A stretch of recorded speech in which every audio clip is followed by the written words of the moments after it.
Welcome back to On the Ball, the podcast series from the Vanderbilt Sports and Society Initiative. I'm Andrew Maraniss, and our guest today is actually one of my oldest friends, Dave Sheinin from the Washington Post. Dave came to Vanderbilt on the Grantland Rice Fred Russell Sports Writing Scholarship, which I was fortunate enough to win myself. And the very first call I got to congratulate me when I was a high school student in Austin, Texas in 1988 was Dave.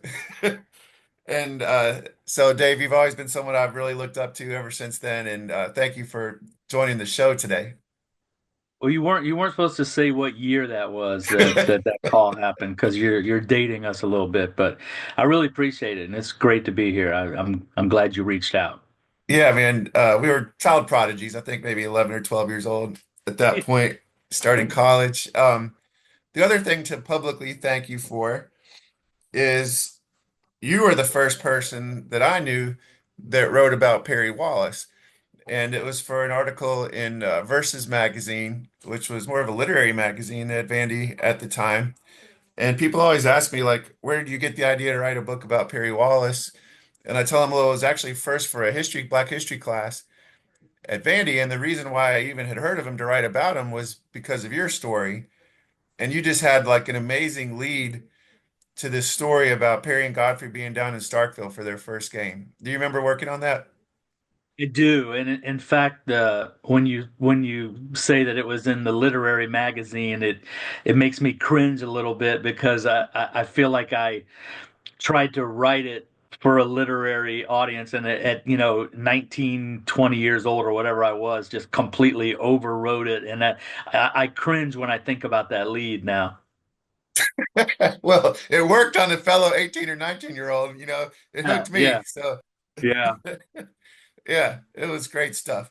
So, you've gone on to a career in journalism. Before we get into this, really want to talk about the Beautyball series that you wrote for the Washington Post about analytics and just like the beautiful part of the games that we watch that may be sacrificed for analytics movement right now. But your sports writing career, how long have you been at the Post now? I know you were in Uh, Miami before that. Like, what's the journey to yeah, where you are today? yeah. Basically, it was intern at the Post while I was at Vanderbilt after junior year, and then wound up going to the Miami Herald for 5 years, and then got hired back by the Post. And so I've been there full time now, nonstop for 26 years. Wow. And I Yeah. see your hat. That's your kid's high school. Yeah. You City. live in Baltimore, right? Like right in the city of Baltimore. Baltimore. Yeah. Uh, you're a musician. You got a little lounge like in your house. I know. You've got an album that is still the first thing that pops up in my car when we every time we turn on the car. It's like in my iTunes or whatever, and it's your voice. I quickly changed the channel. I mean, just to let you know, but it's the first thing that pops up. Well, yeah, I need those streams, man. I get like about a fifth of a penny every time that happens. So keep doing that, and I might make a nickel here one of these days. Yeah. So I mean, you covered baseball for a long time for the Post. Yeah. Thinking about Yeah. Baltimore, we just had Pedro Alvarez here. He was inducted into the Nice. Vanderbilt Athletics Hall of Fame a couple weeks Awesome. ago. Did you cover Pedro when he was with the Orioles, or how did that work out with your writing career? No, I was on national baseball at that by that Okay. point. So, but yeah, I was still around them quite a bit. So I did run into him there. Yeah. Yeah. Good guy. Gave a great Yeah. speech. And then hopefully Enrique Bradfield will be called up for the Orioles here at some Yeah. point soon, I too. think I think yeah, I think he debuts this year for sure. So at some point. All right. All right. Well, let's get into this series. Where'd the idea come from? Well, as you can imagine, I mean, my experience in baseball was kind of the starting point. I covered baseball for a long time. Basically, I saw the entirety of the Moneyball era, starting with the publication of the book in 2003 and then all the way through 2020, 2021, which is when Theo Epstein stepped in on Major League Baseball's request to sort of fix the sport. So I saw the entire process play out from the beginning when analytics first started to and look, analytics predated Moneyball. Bill James was doing his stuff in the 1970s, but Moneyball is generally considered the starting point for the larger movement. It's when it became mainstream. It's when analytics started to gain a foothold in front offices in a big way beyond Billy Beane and the A's.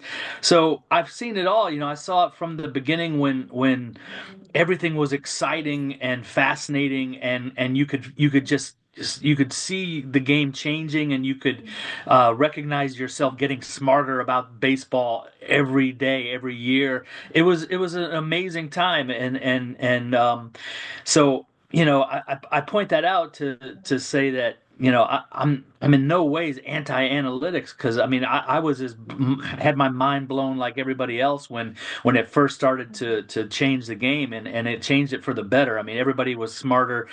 We were learning new dynamics, new textures to the game. It was fascinating. But then I also saw over time how it bled out some of the excitement, some of the action, some of the beauty of the game.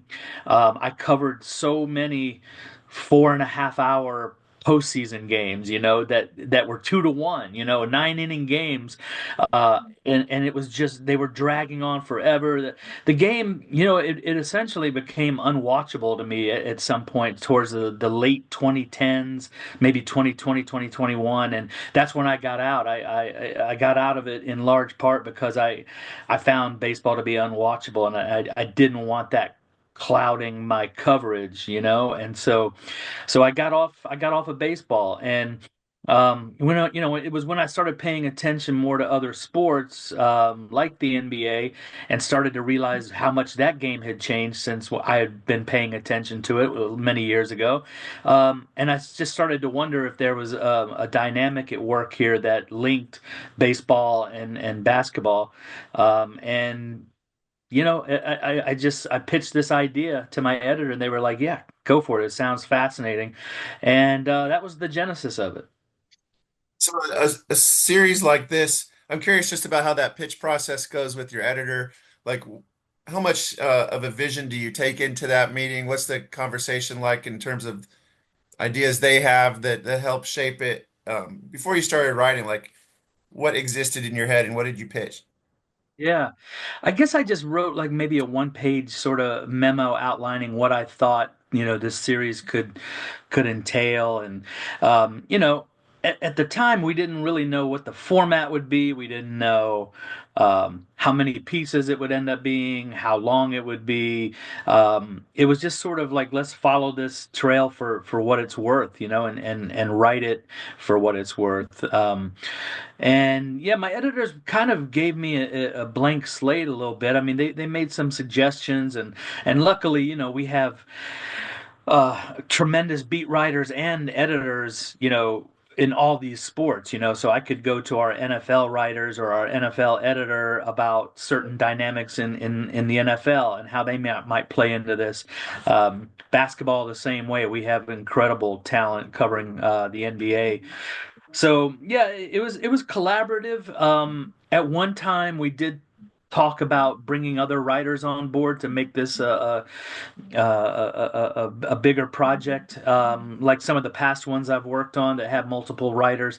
But we decided just to have me plow forward, and yeah, and then it was just a matter of kind of flooding the zone with phone calls and emails and just trying to track down people. I made a list of who I thought might be really good to talk to, and I thought Theo Epstein was pretty much the starting point and the person I needed on the record the most, because if you remember when he took that job with MLB to sort of be the rules czar that was going to undo some of the uh, I guess aesthetic damage done by the analytics movement, he had some very poignant remarks that essentially came down to, look, when I was the GM of the Cubs and before that the Red Sox, and in the interest of winning games and championships, we did some things that I think in hindsight now harm the aesthetics of the game. And I'm taking this job with MLB to undo some of that. And I thought that was very honest and open, and that was kind of the starting point in my mind for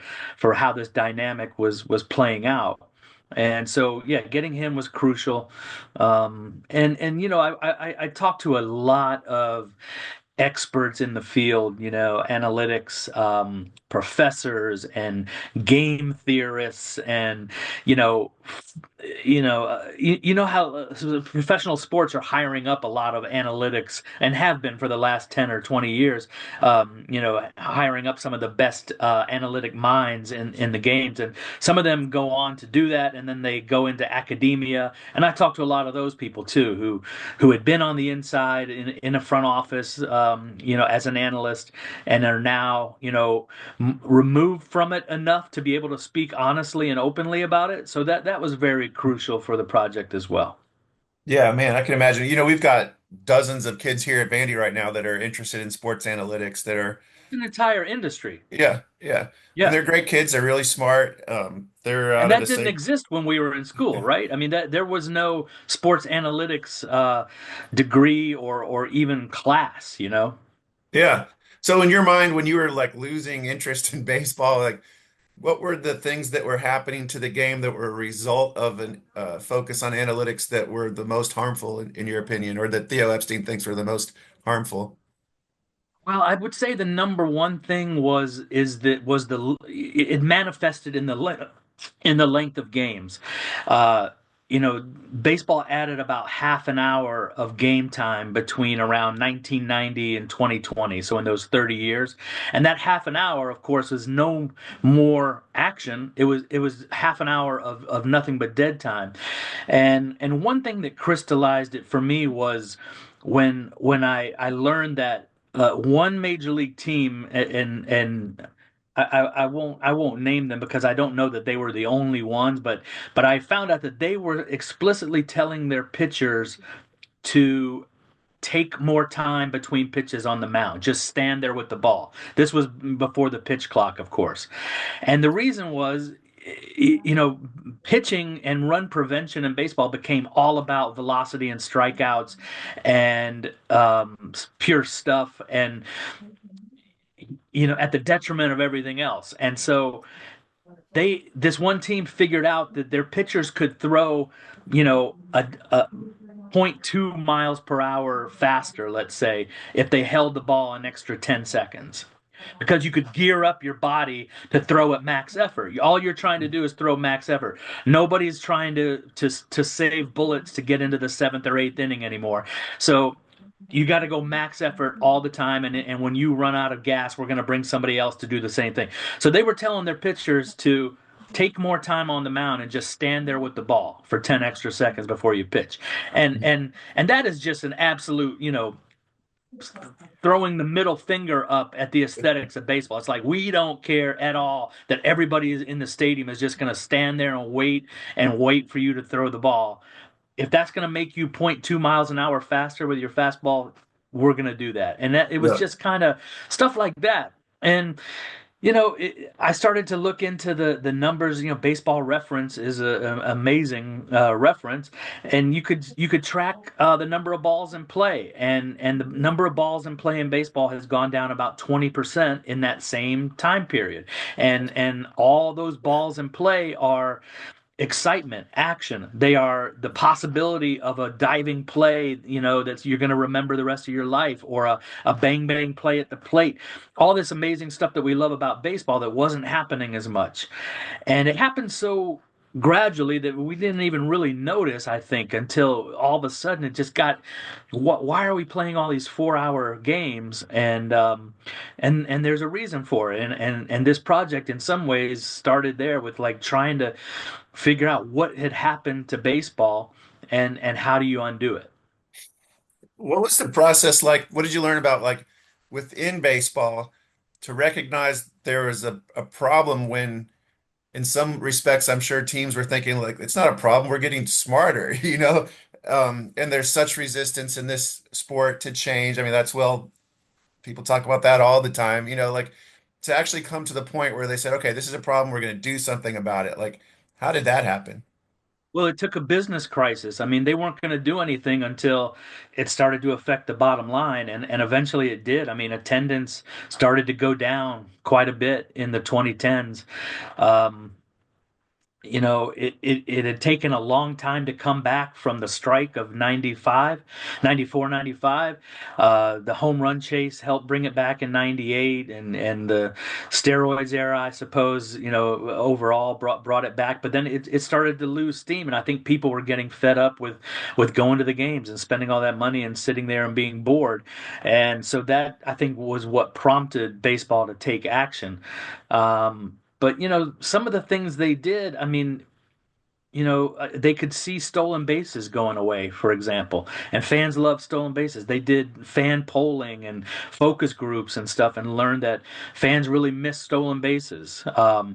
And when you talk about baseball being so tradition bound and not changing very often or very easily, the stolen base thing was a beautiful example of what you can do with rule changes and changes to the sport to bring back action.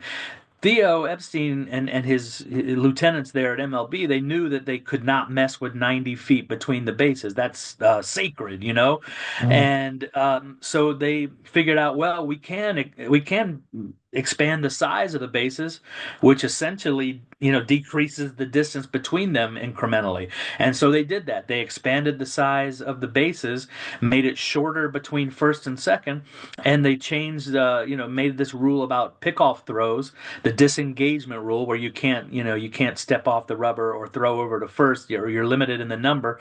And all of a sudden, stolen bases came back, and so that became sort of the focal point of this project, which was how do you use rule changes to get back the aesthetic value that's been lost, and that's kind of where the NBA sits right now. How are we going to approach this to fix the aesthetics of the game?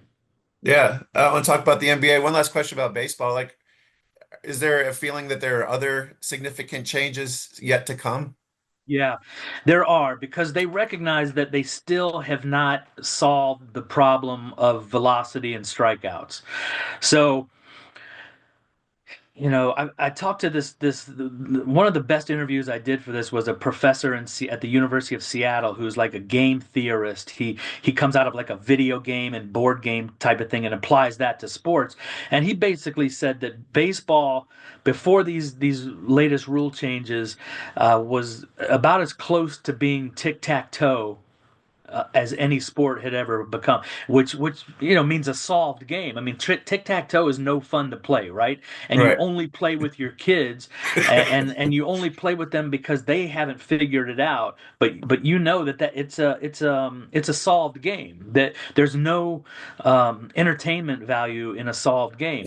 So, um, gosh, your question again. Oh, about Um, future changes in baseball, the yeah. strikeouts. Yeah. So I think that the problem with baseball is that once they figured out that the optimal way to play the game from a run prevention standpoint is to strike out every batter. From there, you that's when things start to deteriorate, because now every strategy you're using is in service of strikeouts. So you're not using your starting pitcher as much. You're making more frequent pitching changes. You're having everybody throw max value. You're telling your pitcher to stand on the mound with the ball for 10 seconds extra between pitches to gear up for every pitch so you can throw with max effort. And so they still have that problem. They still have not solved the strikeout thing. For 150 years or whatever of baseball history, there were more hits than strikeouts in a season, in a game. And then all of a sudden those they started to converge, because strikeouts started to go through the roof and hits started to go down, batting average started to go, and they passed each other in, I believe, 2021 for the first time. There were more strikeouts in baseball than hits, and they've kept diverging, and now there's significantly more strikeouts than hits in baseball. And obviously that's a bad thing. I mean, strikeouts are cool, I guess, seeing somebody throw 103 and strike, but it was way more cool when there was one or two guys in the league throwing 103. When it was, Right. J.R. Richard or Joel Zumaya or somebody like that. now everybody throws 100 and it's less fun. There's just way too many strikeouts and they have not figured that out yet. And so they know they still have a problem with that and they are attempting to figure that out. So there will be changes to come. Okay.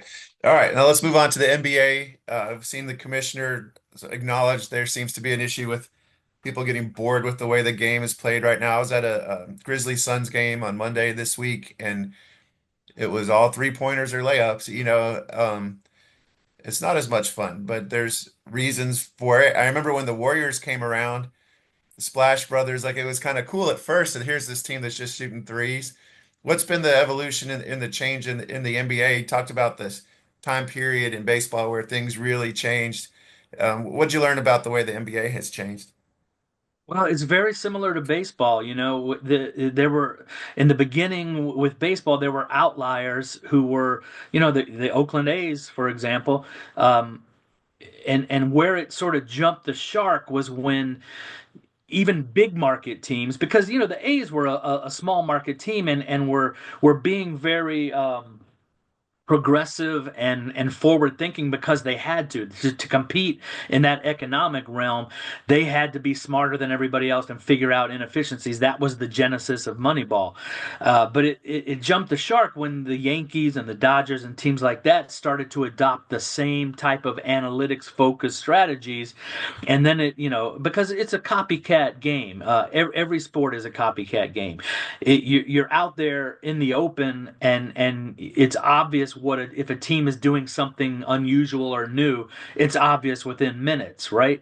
So if someone has success with something that's as an outlier, everybody else is going to adopt that. And really, I mean, that's a simplistic way of looking at it, but that's what happened in the NBA. It's that it started with a couple of forward-thinking teams. The Warriors were one. They had a generational talent in Steph Curry.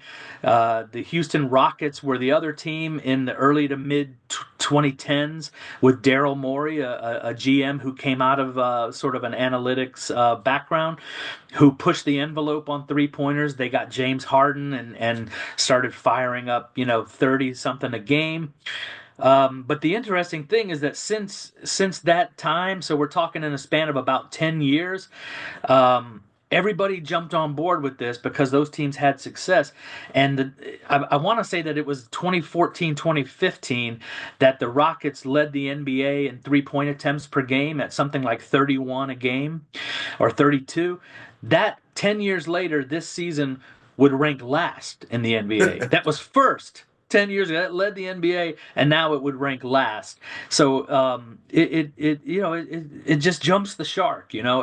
Everybody adopts the same strategy. You get into this homogeneity across the game, and that is where you run into problems. And optimization is the bigger issue even than really analytics, because some of these strategies, it doesn't take computers or Ivy League analysts to figure out that a three-pointer is worth 50% more than a two-pointer. And if we shoot a lot of three-pointers, we can miss more and still be successful. So it's not as if, analytics is this boogeyman that's ruining everything. It just accelerates all the optimization processes that lead to a problem. Yeah. Wow. So what, I mean, I've heard Silver say, that it's not as simple as moving the line back, then you end up with a Right. clogged lane. Like, what are the experts you talk to in basketball thinking about what could be done to improve the aesthetics of the game? Yeah, some of them say just flat out move the line back, or at least get rid of the corner threes, because the way the court is configured now, you have to shorten the distance from the corners to be able to account for their feet to be in bounds over there. So it's 22 feet on the corners, 23.9 at the top of the key. So some people say just make it uniform 23'9", and that would cut off those corners because you would no longer have room to put your feet there, which may not be a bad thing because probably the worst aesthetic aspect of the three-pointer in the NBA is the two guys who just camp out in the corners on every possession waiting for the kick out. They are basically not involved in the offense, Right. until someone drives and then kicks it out. And then you got these, two guys just standing there all the time. You could theoretically expand the court, of course, but that's going to cost a lot of money because you're going to have to take out a couple rows of seats, and Mm. those are $3,000 seats or whatever they are. So that's probably close to being a non-starter. But there are other things to think about. There's all these unintended consequences if you move the lane the 3-point line back. Well, now teams are going to be less concerned about defending it so they might be camping out or uh, uh, Just bunching up packing it in the in. middle Yeah. more. Because you're less concerned about a guy now shooting 26 footers or whatever, 27 footers.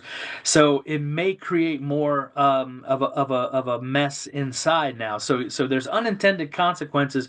The good thing is, similar to baseball, they have the G League to try stuff out in, and they can experiment there with some of these rule changes before they bring them to the NBA. So I do think in the next year, by even next season, we're going to see some movement on attempting or experimenting with rule changes.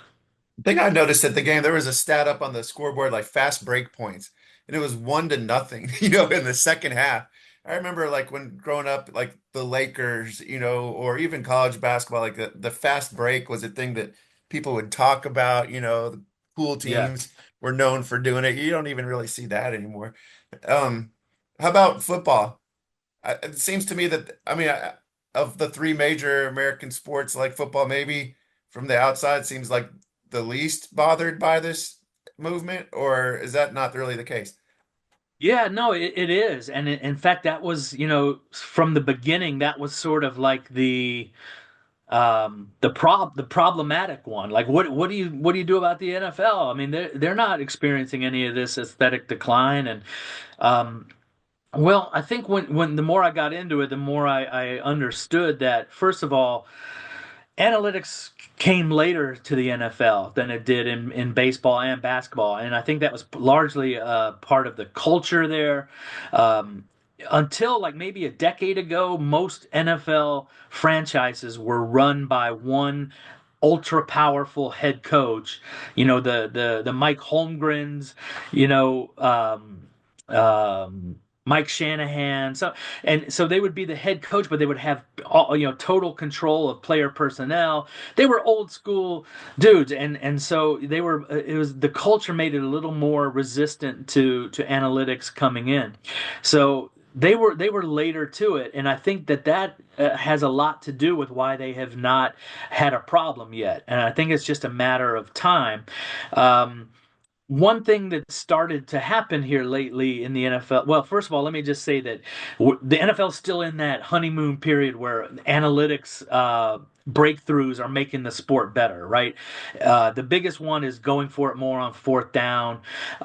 That's exciting. Fewer Mhm. punts and fewer field goals, but more going for it on fourth and short, even fourth and long in some cases. That's a plus. Everybody loves that. Analytics has shown that the passing game is much more efficient on balance than the rushing game. So there's more passing. That's exciting. So all this stuff is happening, and it's making the game better. But that was also the case in baseball, and I think in basketball as well. Um, I think of late in the NFL, some of the trends you're seeing that could be problematic are things like fewer deep tries.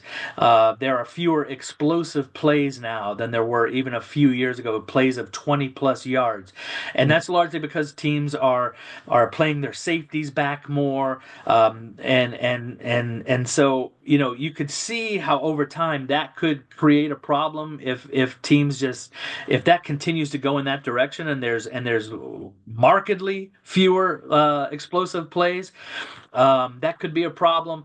There you could see a homogeneity maybe taking form with offenses geared around short passes. Um, you know, could that be a problem? I think maybe it can. Um, if you remember, it's just like we talked about with the three pointers in basketball. When it was Steph Curry and a couple of outlier teams, it was exciting.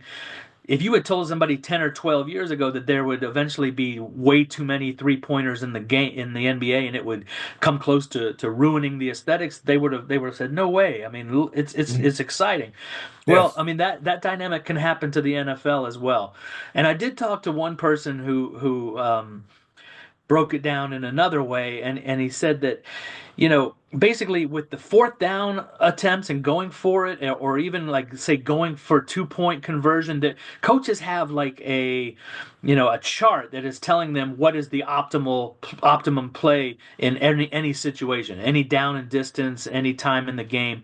Uh, if that gets to the point where every play call in a game has an optimal play call, and if you can run the numbers fast enough to get that in real time, and you get to a point where, because gambling is now such a massive part of sports, that if gamblers can get that information as well and can know what's coming up, what play call is coming based on what is the optimal play, that could ruin the aesthetics of a game. If people can predict with accuracy what play is coming, and it's no longer a surprise, that could be the start of an aesthetic problem. Yeah, I mean, it's interesting to think about optimization. It seems like that's really the issue, and that kind of removes some of the characters from the game too, doesn't it? I mean, like it seems like there used to be more quirky batting stances in baseball, or uh, even managers. It's like the personalities. Like, do you think there's any connection between optimization and just like the characters involved, or the Yeah, there styles that is. we even see on the court or the field? Yeah. Yeah, there is, because to a large extent, the manager in baseball and the coach in the NBA become extensions of the front office, and the front office is run generally now by analysts and by data people, and they become sort of robotic, and you hear about teams in baseball where the manager doesn't write up the starting lineup anymore, which used to be like the third rail. I mean, you never told Jim Leland or Tony La Russa what lineup to run out there. That was his call. Well, now that's coming from the front office, and stuff like that makes the manager less of a character person and just more of a puppet or a caretaker to run the game. And so, yeah, I think that absolutely happens across sports. Yeah. Well, Dave, I know you got a busy day. This is a really fun series to read. I hope everybody checks it out. For those who haven't seen it yet, how can they find the series? Well, it's up at WashingtonPost.com/sports. There are three pieces. It's a series, and I think you might even be able to find it on the homepage still, WashingtonPost.com. But I don't know. It got a nice run on the homepage for a Yeah. while, but now you might want to just start with the sports section. Well, speaking of analytics, I mean, that's important in the newspaper business now too, right? Like it'll Yeah. stay up there on that homepage if people are clicking on it. So, No question, man. I mean, it's all aspects of life, right? I mean, did you use Waze to get to work today and tell you which turns to take? And that's all algorithms and real-time traffic. I mean, the parallels to everyday life, I think, are very illuminating in a study like this. yeah, I was thinking about that as this conversation was happening. Just, I'm sure, like as a musician too, maybe there's something lost in music as we get smarter, about things. What is lost in the human experience? So, uh, great series, Dave. Great to connect with you. Um, look forward to talking to you again. I know you'll have something really interesting in the works soon, so maybe we can talk again. Yeah, I appreciate it, man. And let's go Commodores, man. Get the men and the women into deep into the tournament. Yeah, that'll be fun this year. All right, man. Thank you. Have a great day. All right. Take care, Andrew.